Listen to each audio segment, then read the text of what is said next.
नमस्कार दोस्तों। तो दोस्तों कैसे हैं आप सब।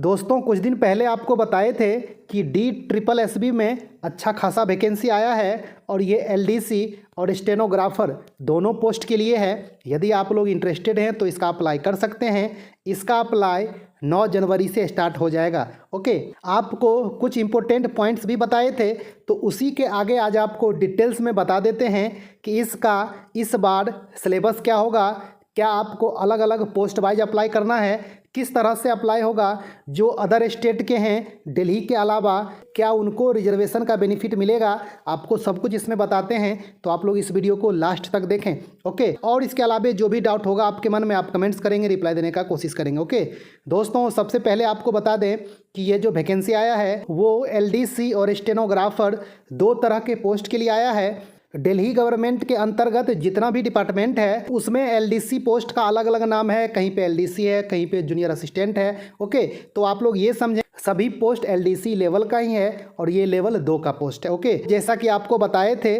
टोटल वैकेंसी के बारे में अच्छा से बता दिए थे डिटेल्स में। आज आपको फिर से एक बार दिखा देते हैं। टोटल 2354 वैकेंसी है। इसमें से 1074 वैकेंसी UR कैटेगरी के लिए है। यदि आप अनरिजर्व कैटेगरी में आते हैं यानी कि जनरल कैटेगरी में, तो आप इस 1074 वैकेंसी पे फाइट कर सकते हैं। ये LDC और स्टेनोग्राफर मिला के हैं। ओके, यदि आप दिल्ली के अलावे किसी भी स्टेट से हैं, आप अदर स्टेट से आ रहे हैं और आप अदर स्टेट में रिजर्वेशन का बेनिफिट ले रहे हैं, तो आपको दिल्ली में रिजर्वेशन का बेनिफिट नहीं मिलेगा।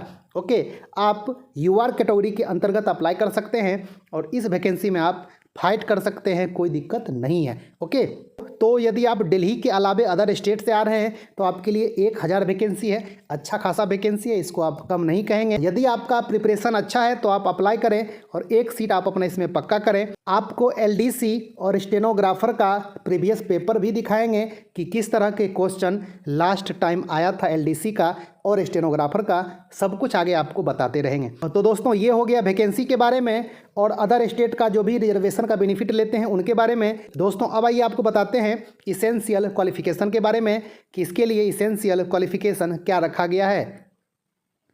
दोस्तों जो LDC लेवल का पोस्ट है सभी पोस्ट के लिए 12th मांगा गया है। यदि आप 12th पास है तो आप LDC के लिए अप्लाई कर सकते हैं और आपको 35 का टाइपिंग स्पीड होना चाहिए इंग्लिश में या फिर 30 का स्पीड होना चाहिए हिंदी में, तो फिर आप LDC पोस्ट के लिए एलिजिबल हैं। और इसके लिए एज लिमिट 18 से 27 साल रखा गया है। समझ में आ गया दोस्तों।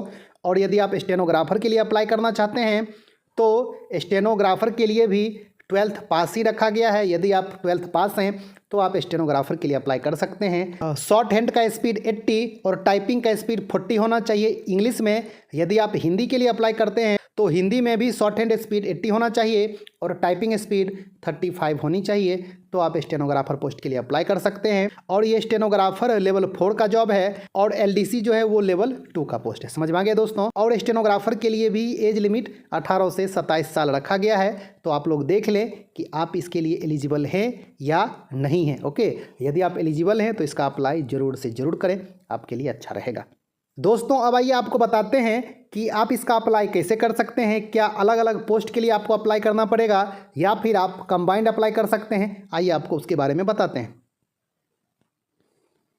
दोस्तों आप लोग यहाँ पे अच्छे से देखें, यहाँ पे साफ साफ लिखा हुआ है कि पोस्ट प्रेफरेंस मांगा जाएगा। यानी कि जब डोजियर का टाइम होगा, यानी कि जब आपका डॉक्यूमेंट वेरिफिकेशन होगा उससे पहले आपको पोस्ट प्रेफरेंस मांगा जाएगा। ओके, इसका मतलब साफ साफ है कि सभी पोस्ट के लिए एक ही अप्लाई होगा और आपको सिर्फ एक ही एग्ज़ाम देना पड़ेगा और एप्लीकेशन फ़ी भी आपको एक ही देना पड़ेगा।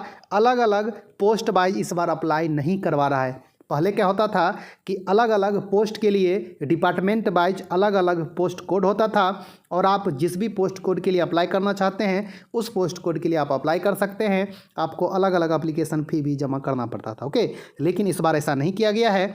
आपको ओनली टाइपिंग आती है तो फिर आप LDC पोस्ट के लिए ही एलिजिबल होंगे बाद में। यदि आप ओनली स्टेनोग्राफी टेस्ट देते हैं तो फिर आप ओनली स्टेनोग्राफर के लिए एलिजिबल होंगे। यदि आप दोनों देते हैं तो फिर आप LDC और स्टेनोग्राफर दोनों पोस्ट के लिए एलिजिबल होंगे। इस तरह से इस बार किया गया है, तो आपके लिए अच्छा खासा चांस है, आप लोग देख लें। यदि इसका अप्लाई करना चाहते हैं तो कर सकते हैं।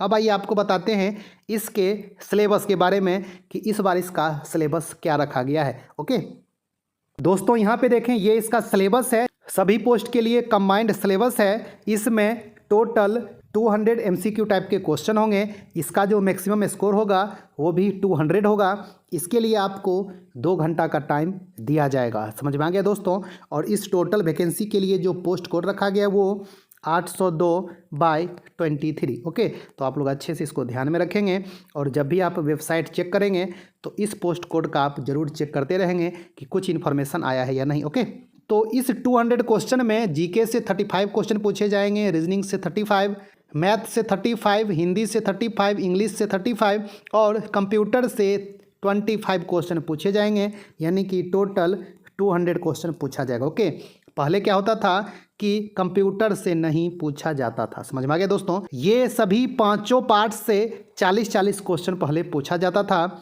जब इसका एग्ज़ाम लास्ट टाइम हुआ था 2019 में, जो इसका एग्ज़ाम हुआ था एलडीसी और स्टेनोग्राफर का, तो 40-40 क्वेश्चन दोनों में पूछा गया था। ओके, इस बार इसमें कंप्यूटर को ऐड किया गया है, थोड़ा सा क्वेश्चन की संख्या में ऊपर नीचे किया गया है और एक कंप्यूटर इसमें एक्स्ट्रा जोड़ा गया है। ओके, तो आपको प्रीवियस पेपर भी दिखाएंगे कि एलडीसी में किस तरह के क्वेश्चन पूछा गया था और आप लोग मेंटली प्रिपेयर रहेंगे कि इसी टाइप के क्वेश्चन आपके इस बार भी पूछे जाएंगे। ओके, तो आपको आगे सब कुछ दिखाते रहेंगे। आप लोग यदि इंटरेस्टेड हैं तो इसका अप्लाई करें। इसके लिए एप्लीकेशन फ़ी ज़्यादा नहीं है, ओनली 100 एप्लीकेशन फ़ी है। आप लोग इसका अप्लाई कर सकते हैं। और अब ये बात रही कि इसका एग्ज़ाम कहाँ होगा, तो इसका एग्ज़ाम दिल्ली एनसीआर में ही होगा, इसके अलावे कहीं नहीं होगा। ओके, दिल्ली एनसीआर में कुछ राजस्थान के, यूपी के, हरियाणा के इत्यादि के ज़िले आते हैं, तो इस सभी में इसका एग्ज़ाम होता है। तो आप लोग मेंटली प्रिपेयर रहेंगे कि इसका एग्ज़ाम दिल्ली एनसीआर में होगा। समझ में आ गया दोस्तों। तो यही इसमें इंपॉर्टेंट इन्फॉर्मेशन था। आप लोग इसका अप्लाई जरूर करें, आपके लिए बहुत ही बेहतरीन चांस है। और यदि आप गवर्नमेंट जॉब करना चाहते हैं तो आपके लिए बेहतरीन मौका है दोस्तों। यही इसमें जानकारी थी। यदि आपको ये जानकारी अच्छी लगी होगी तो वीडियो को लाइक कर दें। आपको इस चैनल पे हिंदी का, कंप्यूटर का, जीके जीएस, करंट अफेयर्स का बेहतरीन कंटेंट मिलता रहेगा और आपको एग्जाम से संबंधित 100% सही इन्फॉर्मेशन हमेशा मिलता रहेगा। ओके, तो दोस्तों मिलते हैं एक अच्छा खासा वीडियो लेके, तब तक के लिए धन्यवाद, नमस्कार।